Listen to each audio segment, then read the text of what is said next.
2024 లేదా 25లో డిగ్రీ లేదా బీటెక్ చదివారా? సాఫ్ట్‌వేర్ జాబ్ కోసం ఎదురు చూస్తున్నారా? అయితే కోడ్ జ్ఞాన్ 100 డేస్ కోర్సులో చేరండి. జాబ్ సాధించండి.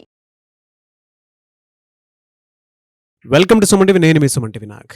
కొన్ని ఇళ్లలో గనక మనం చూస్తే పేరెంట్స్ దగ్గర నుంచి పిల్లలు ఆస్తి రాయించేసుకుంటారు. మొన్న ఈ మధ్య అయితే వీడియో మరీ దారుణంగా ఉంది. ఎలా అనంటే కన్న కూతురే తండ్రి దగ్గర ఆస్తి రాయించుకోవడానికి అని చెప్పేసి పడేసి కొడుతుందనమాట. అంత దారుణంగా ఉంది. ఈ మధ్య సోషల్ మీడియాలో చూశాను నేను ఆ వీడియో. చాలా బాధ అనిపించింది. అంత దారుణమైనటువంటి హీనమైన పరిస్థితిలో ఉన్నారు పిల్లలు కూడా. అంటే మొత్తం కాజేసేద్దామనో, లేదంటే తినేద్దామనో, లేదా ఉన్నప్పుడే మొత్తం వీళ్ళు ఏమనుకుంటున్నారో వీళ్ళ సరదాలకి, సోకులకి ఆ మాత్రం కూడా వెనక ముందు చూసుకోకుండా ఉన్నదాన్ని వీళ్ళే దోచేద్దాం అనుకునేటువంటి, ఉన్నప్పుడే దోచేద్దాం అనుకునేటువంటి మోటోలో ఉన్నారేమో మనకు తెలియదు. కానీ ప్రస్తుతం ఉన్నదానికి ఏంటంటే ప్రతి ఒక్కరు అండి, వెరీ రీసెంట్ ఇంకొక వీడియో కూడా చూడటం జరిగింది నేను. కన్నతల్లికి సంబంధించినటువంటి నగలు ఏవైతే ఉన్నాయో నాకే దక్కాలని చెప్పి రెండో కొడుకు చితి మీదకి అలా పడుకుండిపోవటం అనమాట. అంత దారుణమైన పరిస్థితిలో ఉన్నారు. అయితే లీగల్గా దీన్ని మనం ఏం చేయలేమా? ఏ విధంగా ఉంటుంది అనేది ఈరోజు మనతో పాటు హైకోర్టు అడ్వకేట్ అలగిరి రవీంద్రనాథ్ గారు ఉన్నారు. అది వారి మాటలోనే తెలుసుకుందాము. Hello sir. హాండే నాగరాజ్ గారు. సార్, విచ్చలవిడితనానికి కూడా అదుపు లేకుండా ఉందన్నమాట. అవునండి. అంటే పేరెంట్స్ని కూడా వాళ్ళ దగ్గర నుంచి ఆస్తి రాయించేసుకొని బలవంత పెట్టి చనిపోయిన తర్వాత కూడా వదలట్లేదు కొంతమంది. అంత దారుణమైన స్థితిని మనం చూస్తూ ఉన్నాము. అలాంటి వాళ్ళు ఉన్నారు. లీగల్గా అసలు ప్రస్తుతం దీన్ని ఫేస్ చేసేటువంటి పేరెంట్స్కి మీరు ఏం చెప్తారు? సీనియర్ సిటిజన్స్ చాలామంది ఉన్నారు. వాళ్ళకి మాత్రం చాలా బాధగా ఉంటుందండి. లోపల గుండు సూది పెట్టి గుచ్చినట్టే ఉంటుంది. రోజు తెలియని అరణ్య రోదన అనుభవిస్తూ ఉన్నారు. నేను ఇలా చెప్తున్నాను కాదు, వాళ్ళు ఇది మేము ఫేస్ చేస్తున్న పరిస్థితి, ఇది మాదే, మా కోసమే వీడియో చేశారన్నంత ఇదిగా ఉంటారనమాట. కింద కామెంట్ బాక్స్లో పోస్ట్ చేసేసి మరీ చెప్తూ ఉంటారు. ఎందుకు అని అంటే వాళ్ళకి తెలుసు ప్రస్తుతం ఏం ఫేస్ చేస్తున్నారు అనేది. దీనికి లీగల్గా మనం ఏం చేయలేమండి అసలు. నాగరాజ్ గారు, రీసెంట్గా హన్మకొండ ఆ జిల్లా లావణ్య గారి దృష్టికి ప్రజావాణి అనే కార్యక్రమం నడుస్తూ ఉంటుంది. ప్రతి నెల రెండవ శనివారం పూట ఈ ప్రజావాణి అనే కార్యక్రమం. ఈ కార్యక్రమానికి వచ్చినటువంటి వినతులు ఏమైనా ఉన్నాయంటే పూర్తిగా సీనియర్ సిటిజన్స్, అందులో ఒక్కొక్కరిని కలిపితే ఒక్కొక్క వ్యధ. అది కథలు కూడా కదా, వ్యధలే. మా పిల్లల్ని ఇంత గారాభంగా పెంచుకున్నాం, రాత్రనక కష్టపడనక మా రెక్కల చాటున వాళ్ళని ఒక బిడ్డల్ని పెంచుకుంటే ఈరోజు మా ఆస్తుల్ని తీసుకొని, మా యొక్క ప్రాపర్టీస్ని తీసుకొని మమ్మల్ని అనాథల్లాగా రోడ్డు పక్కన మమ్మల్ని విసిరేసి వెళ్ళిపోతున్నారు అని చెప్పి ఒక్కొక్క వ్యక్తిని టచ్ చేస్తుంటే అది స్త్రీ పురుషులకు భేదం లేదు, పుట్టినటువంటి కొడుకులా కూతుర్లు అన్నటువంటి తేడా కూడా లేదు. వాళ్ళు ఒక్కొక్క కేసు, రీసెంట్ ఒక కేసు అయితే ఐలమ్మ సారయ్య అని ఒక కేసు. వాళ్ళకి యాక్చువల్గా 15 ఎకరాల భూమి.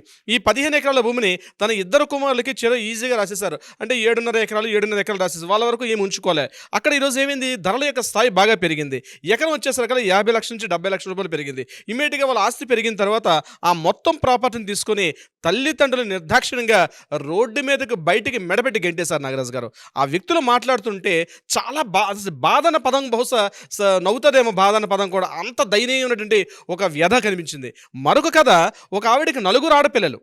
ఆ 4 ఆడపిల్లలకు కూడా ఏం చేశారంటే ఆవిడ తనకున్నటువంటి మొత్తం తన భర్త చనిపోతే తనకున్న ప్రాపర్టీ మొత్తాన్ని కూడా 4 ఆడపిల్లలు కదా, చిట్ట చివరి సమయంలో ఆడపిల్లని చూసుకోరా అన్నటువంటి దీంతో తనకు 35 గుంటల స్థలాన్ని తను అట్టే పెట్టుకొని మిగిలిన ప్రాపర్టీని తన 4 ఆడపిల్లలకి రాసేశారు. రాసేసిన తర్వాత చిన్నమ్మ ఏం చేసిందంటే ఆ 35 గుంటలు కూడా నీ పేరుని రాసి ఏం పెట్టుకుంటావు, అది కూడా మా పేరుని రాసేసి నీకు చివరి క్షణం నేను పూర్తిగా చూసుకుంటాం అని చెప్పి మాయ మాటలు చెప్పి నమ్మించి వంచి ఆ తల్లిని ఆ 35 గుంటల భూమిని కూడా తను రాసేసుకున్న తర్వాత ఎప్పుడైతే రిజిస్ట్రేషన్ అయిపోయిందో 35 గుంటల భూమి కూడా రిజిస్ట్రేషన్ అయిపోయిన ఉత్తర క్షణం ఆ తల్లిని కూడా మెడపెట్టి గెంటేసుకుంది. ఆవిడ కూడా కలెక్టర్ గారి దగ్గరికి వచ్చి నా గోడ వెళ్ళబోసుకుంటుంది. ఇలా నాట్ ఓన్లీ నేను చెప్పేది ఇక్కడ హన్మకొండ ఒక్కడే కదండి, ప్రతిసారి ఆసేతు మనం ఏదన్నట్టుగా అటు శ్రీకాకుళం మొదలుకొని నెల్లూరు వరకు మన ఆంధ్రప్రదేశ్లో అయితే తెలంగాణ వ్యాప్తంగా ఉన్నటువంటి ప్రతి ఆర్డీఓ ఆఫీస్కి, అందుకే కోర్టులు ఏం చేస్తాయంటే ఈ వృద్ధులకు సంబంధించి సీనియర్ సిటిజన్ సంబంధించి ఈ కోర్టులకి రకరకాలుగా కేసులు పెళ్లిపికిపోతుంటే ఏం చేస్తారంటే ఇవి మా దాకా అవసరం లేదు, మీకు ఉన్నటువంటి ఆర్డీఓ దగ్గరే ఒక ట్రిబ్యునల్ ఏర్పాటు చేసాం, ఆ ట్రిబ్యునల్ స్థాయిలో మీకున్నటువంటి విషయాలు అన్నీ కూడా అక్కడ చెప్పండి. ఆయనకి మ్యాజిస్ట్రేట్ పవర్స్ ఇచ్చి ఎవరైతే పిల్లలు అట్లా మెడపెట్టి గెంటేస్తే వారికి నోటీసులు అందజేసి వాళ్ళ ప్రాపర్టీస్ని మళ్ళీ వెనక్కి తీసుకొచ్చే ప్రయత్నం మీద ఆర్డీఓ గారికి వేరే పనేం లేదు. ఇదే కేసుల పని మీద మొత్తం ఉభయ రాష్ట్రాలు కూడా, అటు తెలంగాణ, ఆంధ్రప్రదేశ్ 2 రాష్ట్రాలు కూడా దీని మీద విపరీతంగా వర్కౌట్ చేస్తున్నారు. ప్రతిరోజు 10ల సంఖ్యలో కొంతమంది ఈ ఆర్డీఓ ఆఫీసులు చుట్టూ, అది కూడా తొందరలోనే బహుశా ఏడాదికో రోజుల్లో తరబడి రోజులు లెక్కేస్తున్న వృద్ధులు ఏం చేయాలో దిక్కుతోచని పరిస్థితుల్లో గిఫ్ట్ డీడ్ రూపంలోను, సేల్ డీడ్ రూపంలోను ఇతరత్ర ఏం చేశారంటే ఆ ప్రాపర్టీస్ని పిల్లలు గుంజేసుకొని చివరికి ఏం చేయాలో దిక్కుతోచని అయోమయ స్థితిలో, ఆరోగ్యం బాగాలేక, మందులు కొనుక్కోవడానికి సరైన ట్యాబ్లెట్స్ కొనుక్కోవడానికి డబ్బులు లేక, తినడానికి తిండి లేక, కట్టుకోవడానికి బట్ట లేక, ఉండడానికి ఒక గూడు లేక, నివాసం లేక, వృద్ధాశ్రమాలకు వెళ్తే అక్కడ కూడా ఎంతో కొంత అమౌంట్ అడితే ఆ అమౌంట్ కూడా ఇవ్వలేని దయనీయ స్థితిలో రోడ్డున పడ్డారు. ఒక్కొక్కరిని టచ్ చేసి పోనీ ఏమైనా రోడ్డు అంటే జీవితం అంతా దుర్భరంగా గడిపారంటే లేదు, అద్భుతమైన జీవితాన్ని గడిపి కూడా పిల్లల రూపంలో కబంధుడు, ఇప్పుడు రామాయణ కాలంలో కబంధుడు అనే రాక్షసుడు ఉండేవాడు. వాడు ఎట్లయితే తయారయ్యాడో అంటే తను ఎక్కడైతే ఉన్నాడో మొత్తం ఈ భూమంతా మొత్తాన్ని కూడా తను ఆక్రమించేసుకోవాలి అన్నటువంటి ఇటువంటి ఒక రకమైన ఆ రకమైన ఆలోచనతోటి ఈనాటి పిల్లలు కాకుండా కబంధుడిలా తయారై పిల్లల్ని వాళ్ళు కబంధుడిలాగా ఆ పిల్లల్ని ఆ తల్లిదండ్రుల్ని పూర్తిగా తమ కబంధాస్త్రాలతో ఆ వృద్ధ జీవుల్ని, రాలిపోతున్నటువంటి ఆ జీవుల్ని నలిపి పడేస్తుంటే, అందుకే ఒక వ్యక్తి అన్నాడు, ఈ భారతదేశం బాగుపడాలంటే ఎలా ఉండాలి అని ఒక మాట్లాడితే, ఏ రోజైతే దేశంలో వృద్ధాశ్రమాలు లేకుండా ఉంటాయో ఆ రోజు మాత్రమే దేశం బాగుపడుతుందని చెప్పి ఒక వ్యక్తి చెప్పడం కూడా జరిగింది. వృద్ధాశ్రమాలు లేని భారతదేశాన్ని చూడాలనుకోవాలి నాగరాజు గారు. ఎందుకంటే వృద్ధాశ్రమాలు అంటే అనాథలు. వాళ్ళు ఏమైనా మిమ్మల్ని చిన్నప్పుడు మీరు మలమెత్తితే మలాన్ని తిత్తి, మీరు ఉచ్చలు పోస్తే మీ ఉచ్చల్ని తీసుకొని మిమ్మల్ని దగ్గరగా సేర తీసుకుని ఎన్నో రకాల శుశ్రూషలు చేసిన తల్లిదండ్రులని వృద్ధాప్యంలో వాళ్ళు మిమ్మల్ని అడిగేది ఏమీ కాదే, కాసింత నీడ, కాసింత ఒక మంచి మాట, ఆరోగ్యం బాగుందామా అంటే ఒక మంచి మాటతోటి వాళ్ళని ఎంతవరకు వాళ్ళు మనం చేయొచ్చు. కానీ ఆ మాటకు కూడా నోచుకోలేక అనేక రకాలుగా ఇబ్బందులు పడుతూ ఆ వృద్ధులు చూస్తున్న బాధ. అందుకే అన్నాడు, భారతదేశం ఇప్పుడు బంగారు స్వర్ణయుగం ఎప్పుడు వస్తుందంటే ఏ దేశంలో అయితే, నా భారతదేశంలో ఎప్పుడైతే వృద్ధాశ్రమాలు అన్నది ఎప్పుడైతే ఉండదో ఆ రోజే నా భారతదేశం స్వర్ణభూమిగా అంటే స్వర్ణ దేశంగా వెలుగుతుంటుంది. ఇటువంటిది ఎప్పుడు గుప్తుల కాలంలో, సముద్ర గుప్తుల కాలంలో ఇలా ఉండేదట. వృద్ధాశ్రమాలు అన్న మాటే అసలు పదం ఉండేది కాదు. అలాంటి రోజు మళ్ళీ రావాలని కోరుకుందాం యాక్చువల్ నాగరాజు గారు. కానీ ఈ రోజున పరిస్థితుల్లో మన చట్టాలు చాలా వరకు సపోర్ట్ చేస్తున్నాయి. ఎన్నో రకాలుగా మనం 2007 యాక్ట్ తీసుకొచ్చాం, సీనియర్ సిటిజన్ ప్రొటెక్షన్ యాక్ట్ అని చెప్పి.